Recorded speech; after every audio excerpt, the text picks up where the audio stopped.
Hello dear viewers, welcome back to my YouTube channel. दोस्तों, आज हम मैथ के कुछ ऐसे क्वेश्चंस करने वाले हैं जो आपके एग्जाम के पॉइंट ऑफ व्यू से बहुत ही इंपॉर्टेंट। दोस्तों, वीडियो में आगे बढ़ने से पहले अगर आप हमारे चैनल पे नए हैं तो चैनल को सब्सक्राइब कर लीजिए। वीडियो को बिना स्किप किए दोस्तों अंत तक देखिए।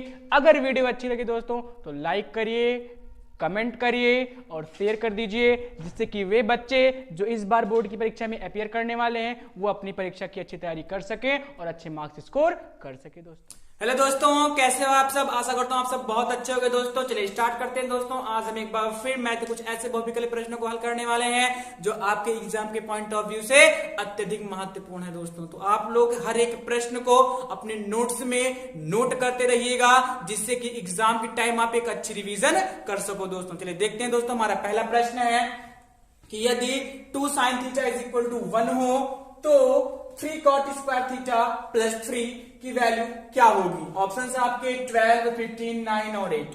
क्वेश्चन ने क्या कहा दोस्तों कि 2 sin theta is equal to 1 हो तो 3 cot स्क्वायर थीटा प्लस 3 का मान होगा। ऑप्शन है आपके 12, 15, 9 और 8। इन चार ऑप्शन में से कौन सा एक ऑप्शन सही होगा ये आपको बताना है। दोस्तों तुक्का नहीं मारना है, हर एक प्रश्न को अच्छे से हल करके समझ करके तब आपको ऑप्शंस पे टिक करना है। दोस्तों क्योंकि जो 20 बहुविकल्पीय प्रश्न आने वाले हैं, आपके जो 20 बहुविकल्पीय प्रश्न आने वाले हैं, ये आपके लिए बहुत महत्वपूर्ण है। दोस्तों हर एक बहुविकल्पीय प्रश्न एक एक नंबर का होगा। दोस्तों अगर आपका थोड़ा सा भी मिस्टेक हो गया तो आपका एक नंबर कट जाएगा। एक गलत टिक, एक तुक्का आपका गलत जा सकता है, इसलिए तुक्का नहीं मारना है। हर एक प्रश्न को अच्छे से समझ के हल करके तब आपको ऑप्शन पे टिक करना है। दोस्तों चलिए आइए बढ़ते हैं। दोस्तों आगे इसके सॉल्यूशन की तरफ चलते हैं, देखते हैं क्वेश्चन ने क्या कहा है। क्वेश्चन ने कहा है कि 2 sin theta is equal to अगर 1 हो, 2 sin theta is equal to कितना हो 1 हो भाई, तो 3 cot स्क्वायर थीटा प्लस 3 की वैल्यू क्या होगी ये आपको बताना है। सबसे पहले हम क्या करेंगे, देखेंगे कि ये मल्टीप्लाई में है, उधर जाएगा डिवाइड में हो जाएगा मेरे दोस्तों। तो sine theta is equal to 1/2 हो गया। Sine theta is equal to कितना हो गया 1/2 हो गया। अब दिमाग में आपके चल रहा होगा कि सर साइन थीटा बराबर 1/2 तो मिल गया, और हम जानते हैं कि साइन थीटा बराबर लंब बटे कर्ण होता है। तो पाइथागोरस लगाकर हम लोग क्या निकाल लेंगे, आधार निकाल लेंगे। क्यों, क्योंकि कॉट थीटा आधार बटे लंब होता है। जब तक आधार नहीं निकालेंगे तब तक ये लग नहीं पाएगा। यही सब सोच रहे हो ना, यही दिमाग में चल रहा है जी। नहीं, ऐसा नहीं करना, आपको लंबा प्रोसेस हो जाएगा। आपको क्या करना है कि sine theta is equal to 1/2 दिया है, sine theta is equal to 1/2 दिया है मेरे दोस्तों। तो ये कितने की वैल्यू है, साइन के किस कोण का मान 1/2 होता है, आप कहोगे साइन 30। जी बिल्कुल, 1/2 की जगह पे क्या रख देंगे, साइन 30 अंश रख देंगे। कोणों की तुलना करने पर आपको मिल जाएगा कि कोण कितना होगा 30 अंश होगा, यानी कि थीटा बराबर 30 डिग्री। थीटा की वैल्यू कितनी आ गई 30 डिग्री। आ जाइए, किसका मान ज्ञात करना है 3 cot स्क्वायर थीटा प्लस 3 का। थीटा की जगह पे रख देंगे 30 और ये हो गया cot 30 का स्क्वायर प्लस 3 हो गया। कोई दिक्कत नहीं होनी चाहिए आपको, हर एक प्रश्न को अच्छे से समझ करके हल करके तब आप ऑप्शन को टिक करोगे। दोस्तों cos 30 की वैल्यू √3 होती है, √3 का स्क्वायर हो जाएगा प्लस 3। √3 का स्क्वायर कितना हो जाएगा दोस्तों, केवल 3 हो जाएगा भाई। रूट से स्क्वायर क्या हो जाएगा, कट जाएगा, प्लस 3 बचेगा। 3 3 9, 9 प्लस 3 कितना हो जाएगा दोस्तों 12 हो जाएगा। 9 प्लस 3 कितना हो जाएगा दोस्तों 12 हो जाएगा। आपका राइट ऑप्शन होगा ऑप्शन नंबर 1 यानी कि 12। समझ में आया दोस्तों, हर एक क्वेश्चन को समझ के करिएगा, हल करके करिएगा, तब आप ऑप्शन पे टिक करिएगा। दोस्तों 2 sin theta is equal to 1 है तो 3 cot स्क्वायर थीटा प्लस 3 की वैल्यू कितनी हो जाएगी दोस्तों 12 हो जाएगी। कर लीजिए। चलिए दोस्तों देखते हैं, हमारा दूसरा प्रश्न है कि √3/√12 है। ऑप्शन है आपके पूर्ण संख्या, परिमेय संख्या, अपरिमेय संख्या या इनमें से कोई नहीं। क्वेश्चन ने क्या कहा दोस्तों कि √3/√12 है। कैसी संख्या है, क्या ये पूर्ण संख्या है या परिमेय संख्या है या अपरिमेय संख्या है या इनमें से कोई नहीं है। दोस्तों ये आपको बताना है। चलिए देखते हैं दोस्तों, √3/√12 कैसी संख्या है। √3 हो गया ये और अपॉन में √12 है। अब आप देखिए ध्यान से करें, क्या करेंगे हम लोग, √3/12 को तो दोस्तों हम लोग लिख सकते हैं 4 × 3 लिख सकते हैं ना भाई, 12 है तो 4 कहीं 12 होता है। अब देखिए ध्यान दीजिएगा, √3 तो ऊपर रहेगा ही, यहां से 4 को रूट से बाहर लाएंगे तो क्या निकल के आएगा, 2 निकल के आएगा, यानी कि √3/2 √3 लिख सकते हैं 12 को। √3 से √3 क्या हो जाएगा, कट जाएगा दोस्तों, क्या बच जाएगा 1/2, और 1/2 कैसी संख्या है, p/q के फॉर्म में है, q is not equal to 0 है, ध्यान दीजिएगा ये p/q के फॉर्म में है, q is not equal to 0 है दोस्तों, कैसी संख्या है, परिमेय संख्या है। राइट ऑप्शन आपका ऑप्शन नंबर 2, यानी कि ये कैसी संख्या है, एक रेशनल नंबर है, परिमेय संख्या है। √3/√12 कैसी संख्या है, एक परिमेय संख्या है दोस्तों। आई होप समझ में आया होगा, कर लीजिए। चलिए दोस्तों देखते हैं, हमारा तीसरा प्रश्न है कि बिंदु 4, a तथा 1, 0 के बीच की दूरी 5 यूनिट है तो a का मान होगा। आपके ऑप्शन है दोस्तों 4, -4, +-4 या इनमें से कोई नहीं। क्वेश्चन ने क्या कहा दोस्तों कि कोई दो बिंदु हैं जिनके कोऑर्डिनेट अर्थात निर्देशांक दिए गए हैं। पहले बिंदु का निर्देशांक है 4, a, दूसरे बिंदु का निर्देशांक है 1, 0। इनके बीच की जो डिस्टेंस है दोस्तों, इनके बीच की जो दूरी है वो 5 यूनिट है, तो a की वैल्यू कितनी होगी दोस्तों। ऑप्शन है 4 है, -4 है, या +-4 है, या इनमें से कोई नहीं है दोस्तों। चलिए चेक करते हैं दोस्तों कि इनमें से कौन सा आंसर सही है आपका।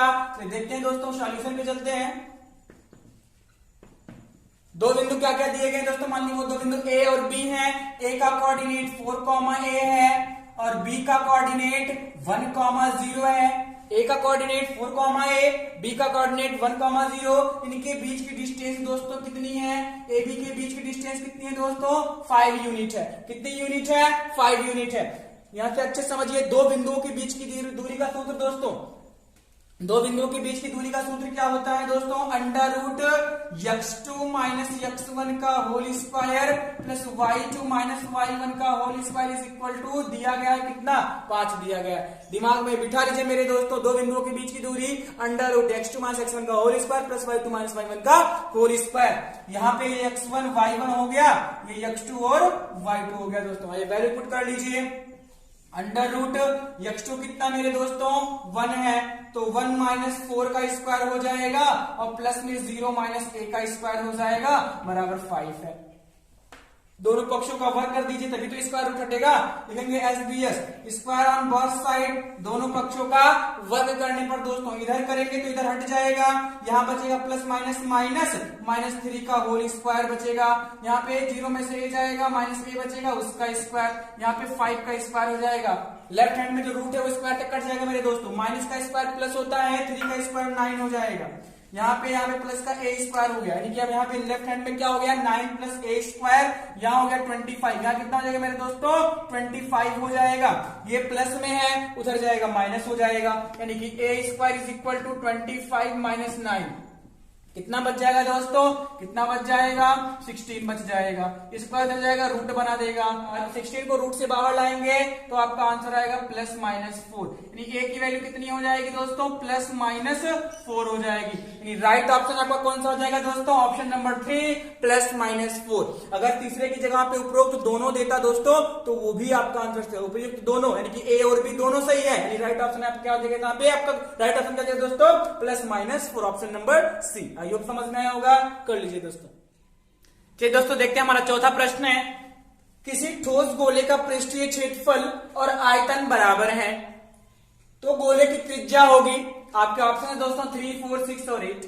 क्वेश्चन ने क्या कहा है, क्वेश्चन ने कहा कि कोई गोला है, उसका सरफेस एरिया यानी कि पृष्ठीय क्षेत्रफल उसके वॉल्यूम के यानी कि आयतन के बराबर है तो त्रिज्या कितनी होगी, रेडियस कितनी होगी दोस्तों, आपको ये बताना है। ऑप्शन आपके 3, 4, 6 या फिर 8। इन चार ऑप्शंस में से आपका कौन सा एक ऑप्शन सही होगा दोस्तों, ये आपको बताना है। तुक्का नहीं मारना है, गलत नहीं करना है, हर एक प्रश्न को अच्छे से समझ के हल करके तब करना है। ध्यान दीजिएगा क्या दिया है कि गोले का जो सरफेस एरिया है, जो सरफेस एरिया है गोले का वो उसके वॉल्यूम के बराबर है भाई। Surface area is equal to volume, किसके लिए, स्फेयर के लिए, गोले के लिए दोस्तों। गोले के लिए उसका सरफेस एरिया यानी पृष्ठीय क्षेत्रफल उसके आयतन के बराबर है। अब भाई गोले का पृष्ठीय क्षेत्रफल क्या होता है 4πr²। गोले का पृष्ठीय क्षेत्रफल क्या होता है 4 पाई आर स्क्वायर। आयतन क्या होता है 4/3 पाई आर क्यूब। क्या होता है 4/3 पाई आर क्यूब होता है दोस्तों। 4 से 4 कट जाएगा, ऊपर ऊपर है दोनों, पाई से पाई कट जाएगा, आर स्क्वायर, एक दो आर कट जाएगा, एक आर बचेगा, ये डिवाइड में करेगा मल्टीप्लाई में, यानी कि 3 इज इक्वल टू आर, या फिर R is equal to 3 centimetre. दोस्तों आपको राइट ऑप्शन क्या हो जाएगा ऑप्शन नंबर 1। आपका राइट ऑप्शन ऑप्शन नंबर 1 यानी कि 3। उस गोले की त्रिज्या कितनी होगी 3 होगी, जिसका पृष्ठीय क्षेत्रफल और आयतन क्या है दोस्तों बराबर है। नोट कर लीजिए। चलिए दोस्तों देखते हैं हमारा 5वां प्रश्न है कि तोरण खींचते समय संचयी बारंबारता अर्थात CF यानी कुमुलेटिव फ्रीक्वेंसी किस अक्ष पर लेते हैं। आपके पास ऑप्शन है दोस्तों x अक्ष पर या y अक्ष पर या दोनों पर या इनमें से कोई नहीं। क्वेश्चन ने क्या कहा है दोस्तों कि तोरण खींचते समय, तोरण क्या है माध्यिका का, आपने सांख्यिकी में पढ़ा है दोस्तों कि माध्यिका का आलेखीय निरूपण क्या कहलाता है मेरे दोस्तों तोरण कहलाता है। नोट में लिख लीजिएगा, मोस्ट इंपॉर्टेंट टॉपिक है ये, माध्यिका का आलेखीय निरूपण। जब माध्यिका को आलेखीय रूप में निरूपित करते हैं दोस्तों तो जो वक्र प्राप्त होता है उसे हम लोग क्या कहते हैं तोरण कहते हैं। क्या कहते हैं तोरण कहते हैं कि माध्यिका का आलेखीय निरूपण तोरण कहलाता है दोस्तों। तो जब तोरण खींचते हैं तो जो उसमें संचयी बारंबारता है अर्थात CF यानी कि संचयी बारंबारता क्या होती है, बारंबारताओं को जोड़ने का एक तरीका होता है, एक ट्रिक होती है, बारंबारताओं को जोड़ने का एक तरीका होता है जिसे हम संचयी बारंबारता कहते हैं। तो इसे किस अक्ष पर लेते हैं, किस एक्सिस पर लेते हैं दोस्तों, ये आपको बताना है, एक्स वाई या दोनों पर या फिर इनमें से कोई नहीं।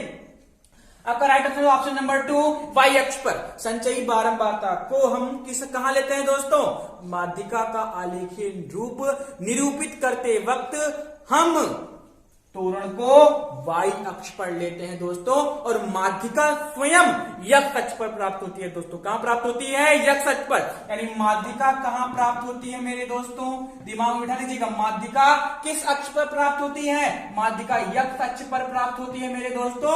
और तोरण खींचते समय संचयी बारंबारता यानी कि CF किस अक्ष पर लेंगे मेरे दोस्तों, y अक्ष पर लेंगे। दोनों बहुत इंपॉर्टेंट है, नोट कर लीजिएगा। चलिए देखते हैं दोस्तों हमारा 6ठा प्रश्न है, दो समरूप त्रिभुजों के क्षेत्रफलों का अनुपात, दो समरूप त्रिभुजों के क्षेत्रफलों का अनुपात 121 अनुपात 144 है, तो इनके संगत भुजाओं का अनुपात होगा। आपके ऑप्शन है दोस्तों 144 रेशियो 122, 12 रेशियो 11, 121 रेशियो 144 या 11 रेशियो 12। क्वेश्चन ने क्या कहा दोस्तों कि कोई दो समरूप त्रिभुज है, उनके क्षेत्रफलों का अनुपात दिया है, कितना दिया है दोस्तों 121 अनुपात 144 दिया है। आपसे पूछ रहा है कि इनकी भुजाओं का अनुपात क्या होगा, 144 अनुपात 121 होगा या 12 अनुपात 11 होगा या 121 अनुपात 144 ही होगा या 11 अनुपात 12 होगा दोस्तों, ये आपको बताना है। आइए इसके सॉल्यूशन की तरफ चलते हैं दोस्तों। ध्यान दीजिएगा, हर एक प्रश्न आपके लिए बहुत इंपॉर्टेंट है, नोट बना लीजिए, नोट में हर एक प्रश्न नोट करते रहिए। जो आप अपनी कॉपी में नोट करोगे दोस्तों वही एग्जाम के टाइम आपके काम आएगा, वही आप उसी से आप अच्छी रिवीजन कर सकते हो दोस्तों। चलिए देखते हैं क्वेश्चन ने क्या कहा है कि दो त्रिभुजों के क्षेत्रफलों का अनुपात कितना दिया है 121 अनुपात 144, 121 अनुपात 144 दिया है दोस्तों। आपसे भुजाओं का अनुपात पूछा है, ध्यान दीजिएगा, मैं आपको प्रमेय बताऊंगा कि दो समरूप त्रिभुजों के क्षेत्रफलों का अनुपात उनकी संगत भुजाओं के अनुपात के वर्ग के बराबर होता है। चैप्टर नंबर 6 थ्योरम नंबर 6.6 याद आया कुछ, दो समरूप त्रिभुजों के क्षेत्रफलों का अनुपात उनकी संगत भुजाओं के अनुपात के वर्ग के बराबर होता है दोस्तों। यानी हम कहेंगे तो दो समरूप त्रिभुजों के क्षेत्रफलों का जो अनुपात होता है मेरे दोस्तों, जो अनुपात होता है यह संगत भुजाओं के अनुपात के वर्ग के बराबर होता है। यानी संगत भुजाओं का अनुपात का स्क्वायर। समझ में आया मैंने क्या लिखा है कि क्षेत्रफलों का अनुपात, दो समरूप त्रिभुजों के क्षेत्रफलों का अनुपात उनकी संगत भुजाओं के अनुपात के वर्ग के बराबर होता है दोस्तों। ये कितना दिया है 121 रेशियो 144। ये स्क्वायर इधर आएगा, अंडर रूट कर देगा, इधर क्या बचेगा संगत भुजाओं का अनुपात, यानी संगत भुजाओं का अनुपात, संगत भुजाओं का अनुपात बचेगा दोस्तों, संगत भुजाओं का अनुपात, समझ में आ रहा है? हर एक प्रश्न को अच्छे से समझ करके तब आप ऑप्शंस पे टिक करोगे। 121 का अंडर रूट कितना हो जाएगा दोस्तों? 11। चौवालीस कितना हो जाएगा दोस्तों? 12। यानी कि आपको क्या मिल गया? 11:12 मिल गया। संगत भुजाओं का अनुपात कितना मिल गया दोस्तों? 11:12 मिल गया। आपका राइट ऑप्शन है ऑप्शन नंबर 4, 11:12। यानी दो समरूप त्रिभुज जिनके क्षेत्रफलों का अनुपात 121:144 है, उनकी भुजाओं में अनुपात क्या होगा दोस्तों? 11:12 होगा। आई होप समझ में आया होगा। नोट देखते हैं दोस्तों, हमारा 7वां प्रश्न है, बहुलक का सूत्र है। यानी आपसे पूछ रहा है कि जो 4 ऑप्शन दिए गए हैं दोस्तों, इनमें से किसी भी वर्गीकृत आंकड़े से बहुलक निकालने का सूत्र क्या है दोस्तों? ऑप्शन है आपके sigma fi xi upon sigma fi। दूसरा है L plus n/2 minus CF upon F into H। तीसरा है आपका L plus F1 minus F0 upon 2F1 minus F0 minus F2 into H। चौथा ऑप्शन है n/2 प्लस ये। इन चारों options में से कौन सा एक ऑप्शन सही होगा ये आपको बताना है दोस्तों। तो मैं आपको बता दूं, किसी भी वर्गीकृत आंकड़े से बहुलक निकालने का सूत्र होता है L plus F1 minus F0 upon 2F1 minus F0 minus F2 into H। यानी आपका राइट ऑप्शन हो जाएगा option number 3, L plus F1 minus F0 upon 2F1 minus F0 minus F2 into H। दोस्तों ये क्या है? ये वर्गीकृत आंकड़ों से माध्य निकालने का सूत्र है। ये क्या है? वर्गीकृत आंकड़ों से माध्यिका ज्ञात करने का सूत्र है। और बहुलक ज्ञात करने का सूत्र आपका ऑप्शन नंबर 3 है दोस्तों। तो राइट ऑप्शन ऑप्शन नंबर आपका 3। इसमें कुछ टर्म जो यूज है मैं उनका मतलब आपको बता दूं। यल क्या होता है? बहुलक वर्ग की निम्नतम सीमा। F1 क्या है? बहुलक वर्ग की बारंबारता। F0 क्या है? बहुलक वर्ग से ठीक ऊपर वाले वर्ग की बारंबारता। F2 क्या है? बहुलक वर्ग से ठीक नीचे वाले वर्ग की बारंबारता। और H क्या है? वर्ग चौड़ाई है दोस्तों। आई होप सारी चीजें समझ में आई होंगी। कर लीजिए दोस्तों, यानी कि बहुलक निकालने का सूत्र क्या हो जाएगा? आपको ऑप्शन नंबर 3 हो जाएगा। कर लीजिए दोस्तों। ये देखिए दोस्तों, हमारा 8वां प्रश्न है, एक गोले का पृष्ठीय क्षेत्रफल 154 सेंटीमीटर स्क्वायर हो तो गोले का आयतन है। आपके पास ऑप्शन है दोस्तों 179 complete 2 upon 3 centimetre cube, 359 complete 1 upon 3 centimetre cube, 1437 complete 1 upon 3 centimetre cube, या इनमें से कोई नहीं। आई होप क्वेश्चन समझ में आया होगा दोस्तों। अगर फिर सुनिएगा, क्वेश्चन ने कहा है कि कोई एक गोला है, उसका पृष्ठीय क्षेत्रफल दोस्तों, उसका सरफेस एरिया 154 सेंटीमीटर स्क्वायर है, तो उसका आयतन होगा कितना होगा दोस्तों? आपके पास ये 4 ऑप्शन हैं। इन 4 ऑप्शन में से कौन सा एक ऑप्शन सही है ये आपको बताना है दोस्तों। तुक्का नहीं मारना है, गलत नहीं करना है, एक एक क्वेश्चन को अच्छे से समझ के हल करके तब ऑप्शन पे टिक करना है दोस्तों। चलिए देखते हैं क्वेश्चन का सॉल्यूशन। क्या दिया गया दोस्तों? क्या दिया गया है? गोले का सरफेस एरिया दिया गया है दोस्तों। सरफेस एरिया दिया गया है, सरफेस एरिया ऑफ स्फीयर। गोले का पृष्ठीय क्षेत्रफल कितना दिया गया है दोस्तों? 154 सेंटीमीटर स्क्वायर दिया गया है। क्या ज्ञात करना है मेरे दोस्तों? वॉल्यूम ज्ञात करना है, आयतन ज्ञात करना है। गोले का आयतन क्या होता है? 4/3 पाई r क्यूब। यानी कि आपको त्रिज्या चाहिए, आपको त्रिज्या चाहिए दोस्तों, तो सरफेस एरिया से हम क्या निकाल लेंगे? त्रिज्या निकाल लेंगे, रेडियस निकाल लेंगे। अब सरफेस एरिया क्या होता है गोले का? 4 पाई r स्क्वायर। क्या होता है मेरे दोस्तों? 4 पाई r स्क्वायर होता है। कितना दिया गया है? 154 सेंटीमीटर स्क्वायर दिया गया है। अब देखिए जरा ध्यान से, पाई की वैल्यू 22/60, पाई की वैल्यू 22/60, r स्क्वायर बराबर 154 हो गया। जब तक अन्यथा ना कहा जाए, अदरवाइज ना कहा जाए, पाई का मान हमेशा मेंसुरेशन में आप 22/60 ही यूज करोगे दोस्तों। अब चलिए सॉल्व कर लेते हैं इसी को। आर स्क्वायर को रोक के बाकी सबको उधर भेज देंगे राइट हैंड साइड में। ये डिवाइड में है मेरे दोस्तों, ये मल्टीप्लाई में हो जाएगा। ये दोनों मल्टीप्लाई में है, ये मल्टीप्लाई में है, डिवाइड में हो जाएंगे। आगे बढ़ लेते हैं। 22 एकम 22, 22 सत्ते 154। समझ में आया ना? 22 एकम 22, 22 सत्ते 154, नहीं समझ में आया? 7 दूनी 14, 7 दूनी 14 1 15, 154 है ना? क्या हो गया ये दोस्तों? ये हो गया 49/4।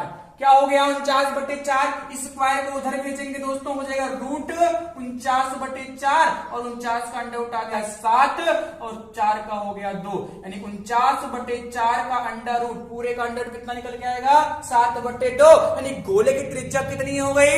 7/2 हो गई दोस्तों। गोले की त्रिज्या 7/2 हो गई। समझ में आया ना? ये आयतन की बात कर लेते हैं दोस्तों, उसके आयतन की बात कर लेते हैं, वॉल्यूम की बात कर लेते हैं मेरे दोस्तों।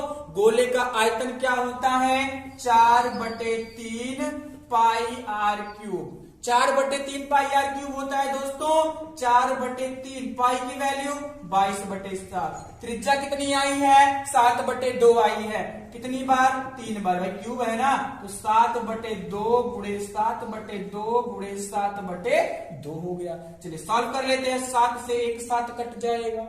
2 एकम 2, 2 दूनी 4, 2 एकम 2, 2 एकम 2, कट गया सब। क्या बचा है? केवल क्या बचा है दोस्तों? यहां बचा है 22। क्या बचा है? 22 बचा है। और क्या बचा है? 7 बचा है, 7 बचा है, नीचे 3 बचा है और एक 2 बचा है। बाकी सब कट गए। फिर से देखिए, 2 एकम 2 और 11 दूनी 22, 2 एकम 2, 11 दूनी 22, बस मल्टीप्लाई कर लीजिए। 11 सते 77 हो गया। 11 सते दोस्तों 77 हो गया। 77 गुणे 7 और बटे में 3, 77 गुणे 7 बटे में 3 दोस्तों। 7 सते 49, 7 सते दोस्तों 49 हो गया। फिर 7 सते 49, 49 और 4 दोस्तों कितना हो जाएगा? 53। 539/3 सेंटीमीटर क्यूब हो जाएगा। भाई आयतन है ना 539/3 सेंटीमीटर क्यूब। बट ये सारे के सारे ऑप्शंस कंप्लीट में दिए हैं, डिवाइड कर लीजिए। 3 एकम 3 हो गया, यहां से 3 एकम 3 हो गया, 3 एकम 3 हो गया दोस्तों। कितना बच गया? 2 बच गया। 23 हो गया। 3 सत्ते 21 हो गया। कितना बच गया? 2 29 हो गया। 3 9 27। अभी भी 2 बचा है, अभी भी 2 बचा है दोस्तों। कुल मिला के इसको लिख सकते हैं कि 179 कंप्लीट 2/3 सेंटीमीटर क्यूब। जब बच जाए और छोटा हो जाए तो उसको ऊपर लिख देंगे दोस्तों, कंप्लीट में हो जाएगा। 179 कंप्लीट 2/3 सेंटीमीटर क्यूब दोस्तों। आपका राइट ऑप्शन जाएगा option number 1, 179 complete 2/3 centimetre cube हो जाएगा दोस्तों। आई होप समझ में आया होगा, कर लीजिए। चलिए देखते हैं दोस्तों, हमारा 9वां प्रश्न है। एक फिगर बनाया गया है और कहा गया है कि त्रिज्यखंड का परिमाप है, यानी एक त्रिज्यखंड बना है। क्या ज्ञात करना है आपको? परिमाप ज्ञात करना है दोस्तों। इस त्रिज्यखंड की त्रिज्या कितनी है? 7 सेंटीमीटर। कोण कितना है? 45 डिग्री। आपको बताना है कि इसका परिमाप क्या होगा। आपके पास ऑप्शन है दोस्तों 20 सेंटीमीटर, 19.5 सेंटीमीटर, 21 सेंटीमीटर या 19 सेंटीमीटर। इन चारों ऑप्शंस में से कौन सा एक ऑप्शन सही होगा दोस्तों? ये आपको बताना है। कहने का मतलब क्वेश्चन ने कहा है कि एक त्रिज्यखंड है। त्रिज्यखंड क्या होता है समझिए जरा ध्यान से। वृत्त की किन्हीं 2 त्रिज्याओं तथा संगत चाप की मध्य घिरा भाग त्रिज्यखंड कहलाता है। किन्हीं 2 त्रिज्याओं तथा संगत चाप के मध्य घिरा भाग क्या कहलाता है? त्रिज्यखंड कहलाता है दोस्तों। ये 2 त्रिज्याएं हो गई और ये संगत चाप हो गया। क्या ये कौन सा भाग बना है? त्रिज्यखंड है। ये क्या है? त्रिज्यखंड है दोस्तों। और इसका आपको क्या ज्ञात करना है? परिमाप ज्ञात करना है। कैसे ज्ञात करेंगे? ध्यान दीजिएगा। 7 ये है तो ये वाला भी त्रिज्या कितना हो जाएगा? 7 सेंटीमीटर। भाई वृत्त की त्रिज्याएं समान होती हैं। बस आपको अगर इस चाप की लंबाई पता चल जाए, इस चाप की लंबाई पता चल जाए तो इन दोनों त्रिज्याओं में उसको जोड़ देंगे तो वही आपका क्या हो जाएगा? त्रिज्यखंड का परिमाप हो जाएगा दोस्तों। तो सबसे पहले हम क्या करेंगे? इस चाप की लंबाई को ज्ञात करेंगे। चलिए देखते हैं दोस्तों। लिखेंगे 45 अंश कोण वाले, 45 अंश कोण वाले त्रिज्यखंड के चाप की लंबाई, त्रिज्यखंड के चाप की लंबाई। ध्यान दीजिएगा मेरे दोस्तों, चाप की लंबाई का सूत्र क्या होता है? ध्यान दीजिएगा, चाप की लंबाई, सबसे पहले मैं आपको कहना चाहूंगा कि चाप क्या है, उसकी परिधि का एक भाग है। चाप क्या होता है दोस्तों, वृत्त की परिधि का एक भाग होता है। तो परिधि क्या होती है, 2 पाई आर। परिधि क्या होती है, 2 पाई आर। अगर कोण थीटा बन रहा है, उस त्रिज्य खंड का कोण थीटा बन रहा है, तो पूरे वृत्त में कितना कोण होता है, 360 अंश। तो वो जो थीटा कोण है कुछ ना कुछ भाग ही तो होगा, यानी थीटा अपॉन 360 और इंटू 2 पाई आर। किसी त्रिज्य खंड के चाप की लंबाई का सूत्र क्या होता है मेरे दोस्तों, theta upon 360 into 2 pi are.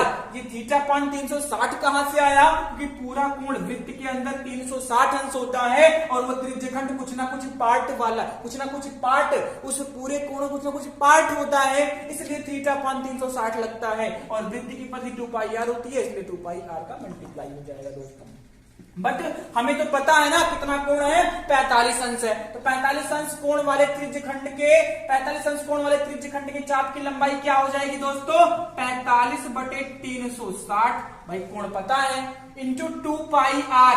2 पाई की वैल्यू 22/7, पाई की वैल्यू दोस्तों 22/7, और त्रिज्या कितनी है, 7 है। त्रिज्या कितनी है मेरे दोस्तों, 7 है। ये 7 से कैंसिल हो जाएगा, 7 जो है वो 7 से कैंसिल हो जाएगा मेरे दोस्तों। यहां देखिए, यहां क्या होगा, यहां पे आप काट लीजिए, 9 × 5 = 45 और 9 × 4 = 36, यानी कि 40 हो गया। और कट रहा है ये 5 × 1 = 5, 5 × 8 = 40 हो गया, 5 × 1 = 5, 5 × 8 = 40 हो गया। और कट रहा है 2 × 1 = 2, 2 × 4 = 8, 2 × 1 = 2, 2 × 4 = 8 हो गया दोस्तों। क्या बचा है, बचा है 22/4, 22/4 बचा है मेरे दोस्तों। काट लीजिए, 4 × 1 = 4, 4 × 5 = 20, 4 × 5 = 20 सेंटीमीटर। यानी चाप की लंबाई कितनी आ गई मेरे दोस्तों, 5.5 सेंटीमीटर, 5.5 सेंटीमीटर। बट आपको क्या चाहिए, त्रिज्य खंड का परिमाप चाहिए, तो हम लोग करेंगे अतः त्रिज्य खंड का परिमाप। अतः त्रिज्य खंड का परिमाप क्या हो जाएगा मेरे दोस्तों, इसमें 2 त्रिज्याएं शामिल हैं और एक चाप शामिल है। त्रिज्य खंड में क्या है, 2 त्रिज्याएं हैं और एक चाप है। 2 त्रिज्याएं 7 + 7, तो चाप क्या है, 5.5, जोड़ लीजिए, 7 × 5 = 14, 5 × 19.5 हो जाएगा आपका, 19.5, यानी कि 19.5 आपका right option, option number 2, 19.5 centimetre. यानी कि हम कहेंगे 45 अंश कोण वाले त्रिज्य खंड का परिमाप, जिसकी त्रिज्या 7 सेंटीमीटर थी, कितना हो जाएगा, 19.5 सेंटीमीटर दोस्तों। चलिए देखते हैं दोस्तों, हमारा 10वां प्रश्न है, इनमें से कौन सा सत्य है, इनमें से कौन सा सत्य है। 4 ऑप्शन दिए गए दोस्तों, आपसे पूछा इनमें से कौन सा ऑप्शन है आपका सही है। ऑप्शन आपके sin 45 = cos 30, cos 30 = sin 30, cos 60 = sin 60, या sec 30 = cos sec। इनमें से कौन सा एक ऑप्शन चाहिए दोस्तों, ये आपको बताना है। इनमें से आप कोण का मान रख के भी आप कर सकते हो। sin 45 की वैल्यू 1/√2 होती है, cos 30 की वैल्यू √3/2 होती है, तो ये तो आपका सही नहीं है, दोनों बराबर नहीं है। cos 30 की वैल्यू √3/2 होती है, sin 30 की वैल्यू 1/2 होती है, ये भी आपका सही नहीं है। cos 60 की वैल्यू 1/2 होती है, sin 60 की वैल्यू √3/2 होती है, ये भी नहीं सही है। sec 30 की वैल्यू 2/√3 होती है, cos 60 की वैल्यू 2/√3 होती है दोस्तों, यानी कि राइट ऑप्शन आपका दोस्तों, आपका ऑप्शन नंबर 4 हो जाएगा, sec 30 = cos 60 दोस्तों। आई होप सारी चीजें समझ में होंगी, नोट कर लीजिए दोस्तों। Thank you very much. अगर वीडियो अच्छी लगे तो वीडियो को लाइक करिए, कमेंट करिए और शेयर कर दीजिए, ताकि वे बच्चे जो इस बार बोर्ड की परीक्षा में अपीयर करने वाले हैं वो इस वीडियो का लाभ ले सके दोस्तों। Thank you very much.